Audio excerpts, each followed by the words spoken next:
everyone, my name is Jyoti Yadav and I am a final year MBBS student. Okay, so आज के इस video के अंदर ना, जैसा कि आपको टाइटल में दिख ही गया होगा कि मैं अपने नीट जर्नी की स्टोरी आप लोगों के साथ शेयर करूंगी। बहुत कम टाइम रह गया है आपकी नीट एग्जाम के लिए और आपके लिए ये वीडियो बहुत ज्यादा मोटिवेशनल होने वाला है। आप मेरी गलतियों से ना आप कुछ ना कुछ जरूर सीखोगे। मैंने क्या मिस्टेक्स की, मैंने क्या क्या लर्निंग्स ली अपनी इस नीट जर्नी में, वो सब मैं आपके साथ शेयर करूंगी। एंड तक वीडियो देखना, कोशिश करूंगी कि इसकी लेंथ जो है वो कम रखूं, आपका टाइम ज्यादा वेस्ट ना हो। ओके, सो सबसे पहले मैं स्टार्ट करती हूँ। कुछ क्वेश्चंस हैं जो कि मुझे आते रहते हैं मेरे शॉर्ट्स वीडियो के कमेंट्स में कि क्या मैंने 12th के साथ एग्जाम दिया, तो नो, मैंने 12th में टॉप किया था, मैंने 95% स्कोर किया था। लेकिन तब तक मेरा जो प्लान था वो DU में एडमिशन लेने का था और DU के टॉप 10 कॉलेजेस में से किसी एक में मेरा एडमिशन हो जाए, बी मिरेंडा हाउस या रामजास कॉलेज, यही मेरा सपना था और इसी के लिए मैंने 12th में जो है वो पढ़ाई की थी। तब तक मुझे नीट पता ही नहीं था, इवन उससे पहले PMT होता था, तो नीट का मुझे कुछ पता ही नहीं था। नीट उस वक्त आया ही था नया नया, तो मुझे कोई आइडिया नहीं था, ना मैंने फॉर्म्स फिल किए थे। ठीक है, तो उसके बाद अचानक से क्या हुआ कि जब मेरी परसेंटेज बहुत अच्छी आई ना, तो उसके बाद गांव में एक अंकल हैं जिनके बेटे जो हैं वो खुद MBBS कर रहे थे और वो मेरे घर पे आए। मेरे टीचर्स का भी कॉल मेरे पेरेंट्स को आया कि आपके बेटे के अंदर पोटेंशियल है, उसके मार्क्स भी इतने अच्छे आए हैं। क्योंकि मेरी जो स्कूल थी वो एक बहुत ही स्मॉल टाउन में स्कूल थी, फीस बहुत अच्छी खासी थी उसकी, इंग्लिश मीडियम स्कूल थी, अच्छी स्कूल थी, बट फिर भी एक स्मॉल टाउन था वो। तो वहां पे 95 फिजिक्स में लाना, केमिस्ट्री में लाना, बायो में लाना, क्योंकि मुझे 95 ही स्कोर था सब में आई। तो उन्होंने बोला कि एक ट्राई एटलीस्ट इसको देना चाहिए नीट के लिए, ये एक बहुत अच्छी डॉक्टर बन सकती है, ये उस नीट एग्जाम को क्रैक कर सकती है। मेरे जो सपने थे 12th के बाद कि मैं कॉलेज लाइफ एंजॉय करूंगी, इसीलिए तो मैंने पूरी 12th में पढ़ाई की है। मैं बहुत चुलबुली सी हूँ, मैं पढ़ाई कर लेती हूँ, मेरा IQ लेवल भी ठीक है, लेकिन मुझे एक मोटिवेशन चाहिए होता है। और 12th में पढ़ाई करने का मेरा मोटिवेशन यही तो था कि मैं कॉलेज में जाके मस्ती करूंगी, अच्छे अच्छे कपड़े पहनूंगी, मूवीज देखने जाऊंगी, पार्टीज करूंगी।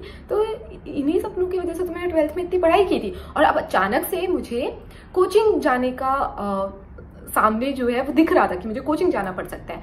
लेकिन फिर भी पता है बैक ऑफ द माइंड मेरे क्या था, मैं आपके साथ बिल्कुल ऑनेस्टली बता रही हूँ ये चीज, कि मुझे लग रहा था कि बाहर जाके शायद और कुछ एक्सप्लोर करने को मिले और मैं मस्ती भी कर पाऊंगी, क्योंकि मैं हमेशा से पढ़ाई के साथ मस्ती करती थी। 12th में भी मैंने कभी बर्डन नहीं लिया।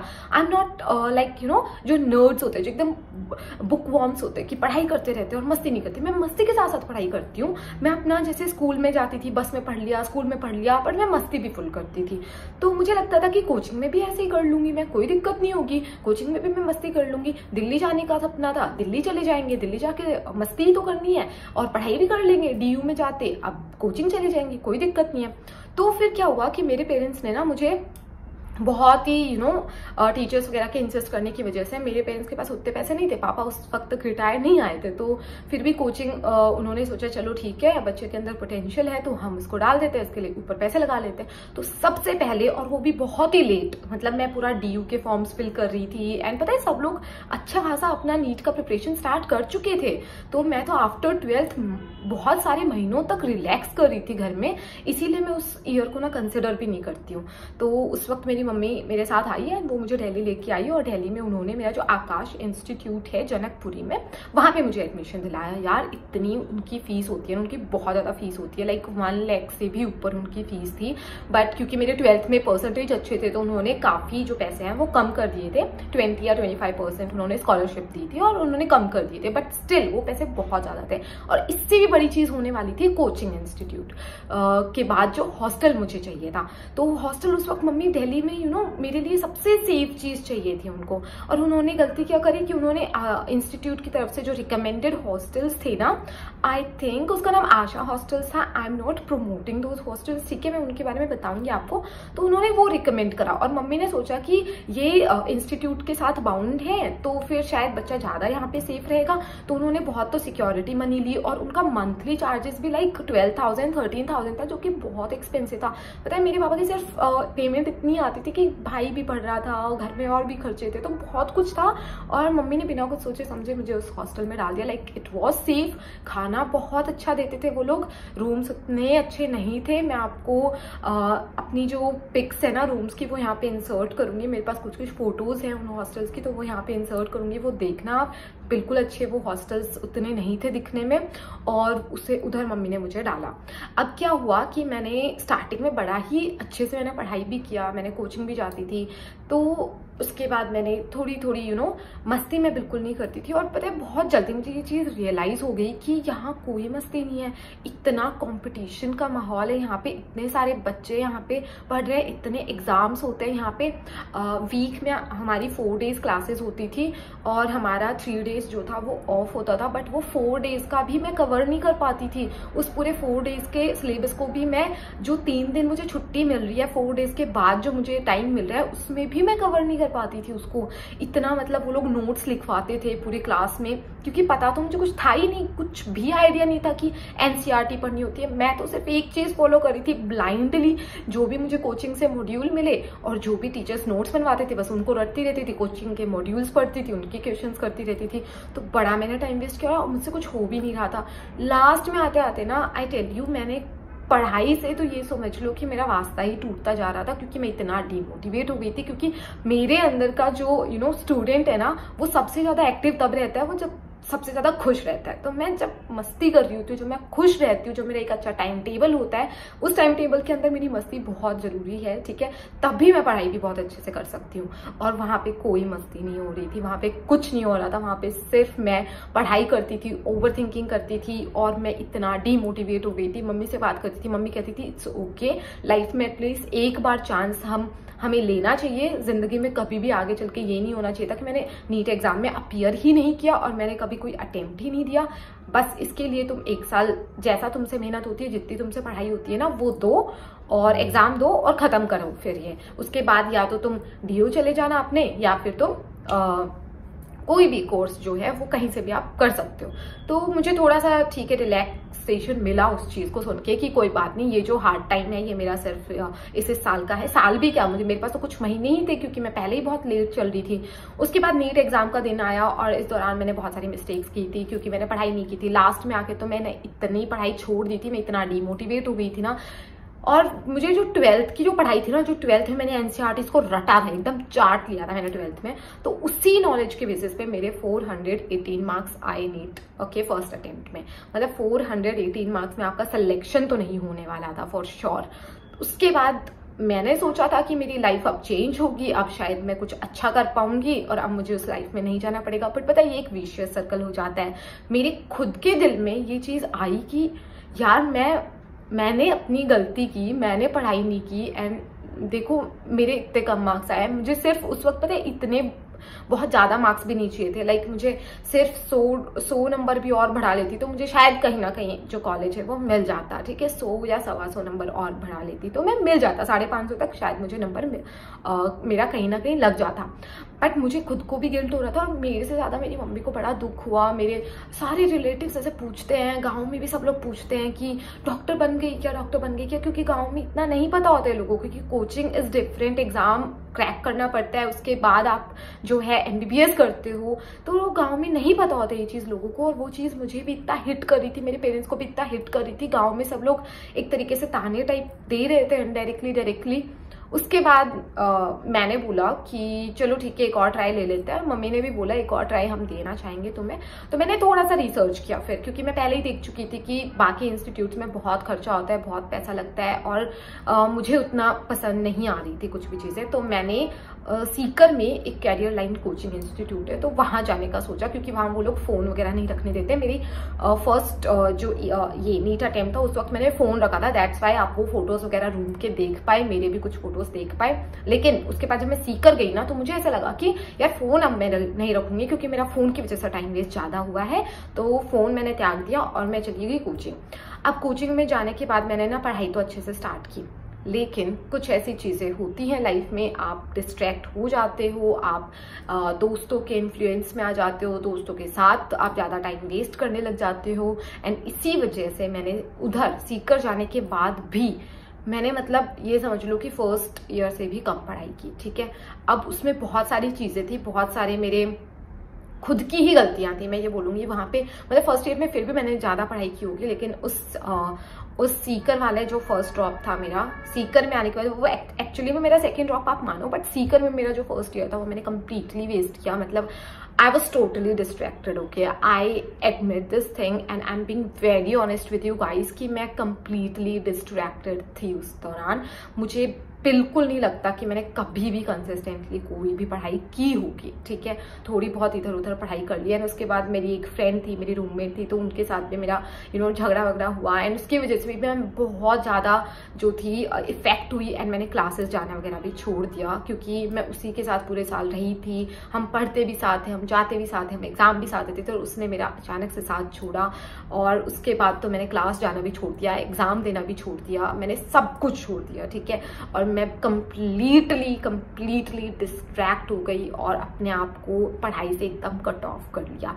मेरी सबसे बड़ी मिस्टेक थी है, बट इट्स ओके। लाइफ में यही चीजें होती है जो हमें बहुत कुछ सिखा देती है। अब वापस से मैंने नीट दिया, वापस से मेरा जो स्कोर है वो कितना आता है 428।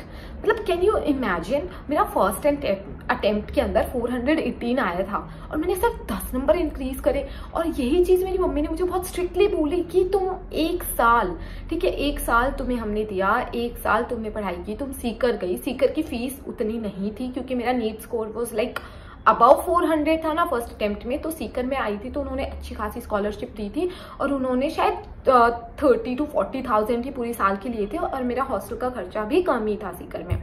तो ये एक अच्छी चीज़ थी, लेकिन मैंने उसका कोई फायदा नहीं उठाया, मैंने बिल्कुल पढ़ाई नहीं की एंड वो कम्प्लीटली मेरी मिस्टेक थी। इस बार जब रिजल्ट आया और इस बार जब वो डिप्रेसिंग सी वेव आई, like this was like for the first time जब मैं खुद रोई थी, मेरी मम्मी भी रोई थी एंड मेरी फैमिली में इतना मतलब गंदा जो माहौल था वो था। एंड उस वक्त मुझे इतनी तरीके से बुरी मुझे हिट मिला मेरे दिल को कि यार मेरी वजह से मेरी फैमिली इतना डिप्रेस्ड है, अब उन लोगों को जवाब देना पड़ेगा, रिश्तेदारों को, उन लोगों को सब लोग पूछ के तंग करेंगे।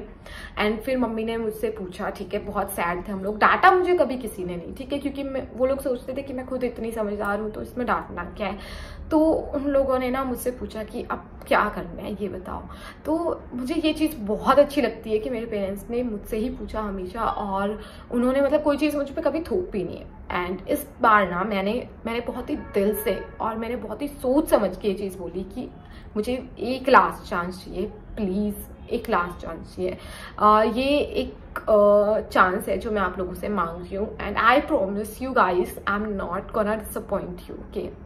क्योंकि मैं एक टॉपर टाइप की लड़की थी एंड मैंने ये रियलाइज़ किया कि मैं कहाँ जा रही हूँ, मैं क्या कर रही हूँ, मैं कितने कम मार्क्स ला रही हूँ। मतलब how can I disappoint my parents. इससे पहले जब स्कूल जाते थे पीटीएम में मेरे पेरेंट्स, वो इतनी तारीफें मेरी सुन के आते थे, टीचर्स जो थे वो मुझे इतना जीनियस स्टूडेंट बोलते थे और मैंने क्या बना लिया है खुद को। सो ये सब चीज़ें मुझे इतना हिट की एंड इसके बाद मेरे पेरेंट्स ने, क्योंकि वो इतने सपोर्टिव रहे हैं, तो उन्होंने मुझे एक और चांस दिया एंड उन्होंने बहुत ही प्यार से, उन्होंने कोई गुस्सा नहीं किया एंड वापस मुझे सीकर भेजा। एंड दिस टाइम मैं सीकर के हॉस्टल के अंदर गई, जो CLC था उसके हॉस्टल के अंदर गई। पहले मैं PG में थी, बाहर थी, फोन वो नहीं रख रही थी, but this time I insisted कि मुझे हॉस्टल के अंदर ही जाना है, क्योंकि कुछ पर्क्स होते हैं, कुछ रिस्ट्रिक्शंस होते हैं हॉस्टलर्स के लिए। तो मुझे ऐसा लग रहा था कि अब मैं कोई चांस नहीं ले सकती, मैंने खुद के ऊपर वो सारे रिस्ट्रिक्शंस इम्पोज करवाए। मैं खुद उस हॉस्टल के अंदर गई ताकि वो मुझे बाहर ना निकलने दे, ताकि मुझे फोन ना यूज करने दे, ताकि कभी भी कोई भी ऐसा वीक पॉइंट ना आए जब मैं डिस्ट्रैक्ट हो पाऊँ, वो सिचुएशन ही ना आए मेरी लाइफ में। तो मैंने खुद ने जो हॉस्टल है वो ज्वाइन किया। मैंने पूरी साल कंसिस्टेंसी के साथ मैं गई कोचिंग, मैंने सारी क्लासेस ली, बीच बीच में छोटे मोटे ब्रेक्स, थोड़ी बहुत मस्ती, बट येस बहुत ही कंसिस्टेंटली मैं क्लासेस अटेंड करती थी, मैं नोट्स बनाती थी, रेगुलरली पढ़ाई करती थी। सबसे बड़ा टर्निंग पॉइंट आता है अब लास्ट में, लास्ट के जो फेब मार्च अप्रैल, मई में एग्जाम था, फेब मार्च अप्रैल में मैंने वहाँ पे डेली टेस्ट होता है जिसको बायो DTS बोलते हैं। अगर आप CLC से पढ़े हो आपको पता होगा, बाकी स्टूडेंट्स भी ज्वाइन करते हैं। वहाँ पे सिर्फ NCERT बेस्ड क्वेश्चंस होता है, केमिस्ट्री का अलग एग्जाम होता है, बायो का अलग एग्जाम होता है और कंप्लीट तीनों सब्जेक्ट का अलग एग्जाम होता है, फिजिक्स का भी अलग एग्जाम होता है। तो उस वक्त एक बहुत बड़ी चीज हुई मेरे साथ कि मैं बायो में मैं हमेशा से बहुत अच्छी थी, और एनसीईआरटीज 12th की तो मैंने स्टार्ट ही रखी थी, और अब मैंने 11th की एनसीईआरटीज भी बहुत अच्छे से रटना स्टार्ट कर दिया। तो फिर क्या हुआ कि मैंने बायो के एग्जाम में अपीयर किया, एंड आई स्टिल रिमेंबर कि वो इकोलॉजी का एग्जाम था जिसके अंदर पूरा इकोलॉजी वाली यूनिट आई थी, एंड उसमें ना मैंने पूरे कोचिंग इंस्टीट्यूट में 5000-6000 लोग थे वहाँ पे, एंड मैंने उसके अंदर 3rd रैंक आई थी मेरी। मतलब कैन यू इमेजिन कितना बड़ा बूस्ट आपको मिलता है कि यार इट्स ओके। मेरा फिजिक्स वीक था, आई कंप्लीटली एग्री, लेकिन पूरी कोचिंग में लाइक बाहर के बच्चे भी आते हैं, 5-6,000 बच्चों में 3rd रैंक आ रहा है ना, वो भी पूरा एक यूनिट में। तो मुझे अपना पोटेंशियल जो था वो रियलाइज हुआ। मैं वहाँ पे जो बोर्ड थे ना उसमें मेरी अच्छी रैंक आने लगी। तो लास्ट के 3 महीने में मैंने डेली एग्जाम दिए होंगे, कभी कभी एक दिन का ब्रेक था, एंड मैं उस एक दिन में यूं पढ़ाई करती थी ना एनसीईआरटी की, और बहुत ही कॉन्फिडेंस के साथ मैं एग्जाम देती थी। लाइक मैंने लास्ट के 3 महीने इतने एग्जाम्स दिए, इतनी पढ़ाई की है, सिर्फ एनसीईआरटी से पढ़ा है, एंड आई वॉज एक्सपेक्टिंग 600 के अराउंड मार्क्स की मेरे को लाने हैं। वही मेरा टारगेट था। मुझे ये था कि मेरे बायो में 360 में से मैं बहुत इजीली 340 ले आऊंगी, मैं केमिस्ट्री के अंदर 160 तक ले आऊंगी आउट ऑफ 180, एंड मुझे ये था फिजिक्स में 100 तक भी आ जाएंगे तो चलेगा, ठीक है। तो ऐसे करके मेरे जो थे 600 आराम से हो जाएंगे। लेकिन फिर हुआ क्या कि जितना आप सोचते हो उतना नहीं होता है। फिजिक्स भी मैंने थोड़ी बहुत स्टार्ट कर दी लास्ट में पढ़ना, और उसमें भी मुझे इतना मैंने स्ट्रेटेजिकली पढ़ाई की कि 100 नंबर तो आ ही जाए, लेकिन आप जैसा सोचते हो वैसा नहीं होता है। मेरे बायो में 360 में से 330 ही आए, तो 10 नंबर यहाँ कम हो गए। मेरी केमिस्ट्री में 160 की बजाय 150 आए, तो 10 नंबर यहाँ भी कम हो गए। 180 में से 150 इन केमिस्ट्री, जो कि बुरा स्कोर नहीं है, बट मैंने जो सोचा था उससे कम है। और बायो में मेरे 360 में से आए 330, तो 10 नंबर यहाँ भी कम हो गए। उसके बाद मेरे जो फिजिक्स है ना वो मेरा काफ़ी वीक था, तो फिजिक्स के अंदर मैं जो 100 एक्सपेक्ट कर रही थी वो मेरे नहीं आए, उससे मेरे थोड़े कम रह गए, एंड ओवरऑल मेरा जो स्कोर था वो 564 बना। तो वो फिजिक्स में मेरा थोड़ा कम हो गए मार्क्स, एंड केमिस्ट्री और बायो में भी 10 नंबर कम हो गए। वरना मैंने टारगेट जो सोचा था 600 का वो शायद मैं टच कर पाती, but it's okay, it's completely okay. 564 में भी मुझे कॉलेज जो है वो मिल गया, एंड मुझे सीट मिल गई। एंड जब मेरे कैलकुलेट करने पे मार्क्स बने थे उस वक्त आई वॉज श्योर लाइक 570 के अप्रॉक्स कुछ बन ही रहे थे। मुझे पता था कि मैंने डिफरेंट ऑप्शंस देख रखे थे, तो मुझे पता था मुझे सीट मिल जाएगी, क्योंकि 2019 था वो, अभी कट ऑफ्स और बढ़ चुकी हैं। लेकिन यस, उस दिन जब मैंने आके और आंसर की मैच करी और मेरे जब मार्क्स बन रहे थे उस वक्त मेरी family was really happy, like they were happy. देखो वो नहीं एक्सपेक्ट कर रहे थे कि मैं 720 में से 720 लाऊं, या फिर 650 लाऊं, या 700 लाऊं, ऐसा कुछ एक्सपेक्टेशंस नहीं थे हमारे। सिर्फ सिलेक्शन था जो कि हमें चाहिए था, ठीक है। मैं राजस्थान से बिलोंग करती हूँ, वहां पे कट ऑफ्स हाई होती है। तो उस दिन जब मैंने आंसर की मैच की तो everyone was so much happy, like I can still feel that thing कि सब लोग कितना खुश थे, एंड मैं खुद भी खुश थी। उसके बाद तो सब इवेंचुअली काउंसलिंग होके सीट मिल ही गई, और मतलब ये गेम चेंजर है मेरे लिए। ये जो सिलेक्शन है ना इसने पूरी गेम ही चेंज कर दी। मेरी जो मस्ती है वो फुल ऑन होती है, और यहाँ पे भी मैं एक अच्छी स्टूडेंट हूँ, मैं बहुत अच्छी पढ़ाई कर लेती हूँ। 100 जो कि बहुत अच्छे स्टूडेंट्स हैं यहाँ पे, 650 प्लस भी आए हैं नीट में लोगों के, यहाँ पे काफ़ी अच्छे स्टूडेंट्स हैं, ठीक है। तो यहाँ पे मैं एक अच्छी पोजीशन पे स्टैंड करती हूँ, लाइक थोड़ा बहुत अबव एवरेज ही हूँ, बहुत ज़्यादा एवरेज पे नहीं बोलूँगी खुद को। और सप्ली वगैरह मेरे नहीं आती है, तो मैं बहुत ही अच्छे से पास कर लेती हूँ एग्जाम को, डिस्टिंक्शन भी ले आती हूँ कभी कभी। तो yes, I am very happy, and life बहुत बदल गई है और लाइफ बहुत अच्छी हो गई है। तो वो जो लास्ट चांस मैंने लिया ना, और वो भी लास्ट मंथ्स में मैंने जो पढ़ाई की, जो एग्जाम्स दिए, मेरी लाइफ उन्होंने ही चेंज की है। तो गाइस ये आपका लास्ट मंथ है, ये आपका लास्ट चांस है, ठीक है। यही मान के चलो, इस वक्त सारे एग्जाम्स दो, सब कुछ पढ़ो, और इस वक्त बिल्कुल डिमोटिवेट मत हो, यही बोलूँगी। आई होप मेरी जो ये जर्नी है ये आपके लिए थोड़ी सी भी इंस्पायरिंग रही हो और आपको इससे थोड़ा भी बूस्ट मिला हो, तो मेरा जो मोटिव था ये वीडियो बनाने का वो कंप्लीट हो गया। एंड मैंने सच में बिना किसी कट के, बिना किसी रीटेक के आपको ये पूरी स्टोरी सुनाई है और आई होप आप लोग इससे इंस्पायर हों। कभी और मैं पूरी डिटेल में आपको और भी बहुत बातें हैं जो बतानी है। अभी मैं आपको बहुत ज़्यादा टाइम वेस्ट नहीं करूँगी, नीट के लिए बहुत ज़्यादा टाइम नहीं रह गया है। ओके, सो यहीं पे इसको एंड करते हैं। बाकी स्ट्रेटेजी अगर आपको नीट की जाननी हो तो उसकी मैंने सेपरेट वीडियो बनाई है, वो आप देख सकते हो। उस वीडियो में भी कुछ हेल्पफुल टिप्स हैं आपके लिए। बाकी मैं आपको रिकमेंड करूँगी कि आप प्लेबैक स्पीड या तो 1.5x या 2x पे वीडियोस देखो, ठीक है। चलो कोई बात नहीं, मेरे को वॉच टाइम थोड़ा कम मिलेगा बट आपका टाइम वेस्ट थोड़ा कम होगा। Okay, so that's it and thank you so much for watching this video and आप ऐसे ही सपोर्ट करते रहो। अभी तो मैं ट्राई कर रही हूँ आपके हर कमेंट का रिप्लाई करने का। आप प्लीज़ मुझे ऐसे ही सपोर्ट करते रहो और मेरे चैनल को प्लीज़ सब्सक्राइब करो। मैं आप लोगों के लिए सच में बहुत सारी वीडियोस जो है वो प्लान कर रही हूँ और मैं बहुत टाइम से ये करना चाहती थी, लेकिन अब फाइनली मैं कंसिस्टेंट हो पाई हूँ। एंड यू गाइस आप सो लवली, लाइक मुझे अभी तक इतने पॉजिटिव कमेंट्स आते हैं ना कि मैं आज बैठ के ये चीज़ भी आप लोगों के साथ डिस्कस कर रही हूँ। It's very tough to admit कि आपने कितने मिस्टेक्स की हैं। Thank you so much for watching this video, already बहुत लंबी हो चुकी है। All the very best guys, आप लोग बहुत अच्छे से नीट क्रैक कर पाओगे। आप जो भी सोचते हो, आप जो भी सपना देख रहे हो ना, एक दिन वो सच होगा। मैंने बहुत सपने देखे थे, आज मैं जो पीछे मुड़ के कोचिंग टाइम को मैं देखती हूँ ना कि मैंने क्या क्या सोचा था, वो सब सच हुआ है, सच में सच हुआ है। और मेरी जो इनसिक्योरिटीज थी और जो मेरे में कुछ ऐसे सपने थे, कुछ ऐसी आशाएं थी जो मैं चाहती थी यार पता नहीं ये कभी होगा या नहीं, वो भी सच होती हैं। सब कुछ सच होता है। तो यस, आप लोग सच में आज जो भी सोचते हो ना, बड़ा से बड़ा सपना देखो, बड़े से बड़े कॉलेज में सीट लेने का सोचो, आप लोग वो सब कुछ अचीव कर लोगे। All the very best and thank you so much. This is me Jyoti Yadav, a final year MBBS student signing off for today. Thank you so much. Bye bye.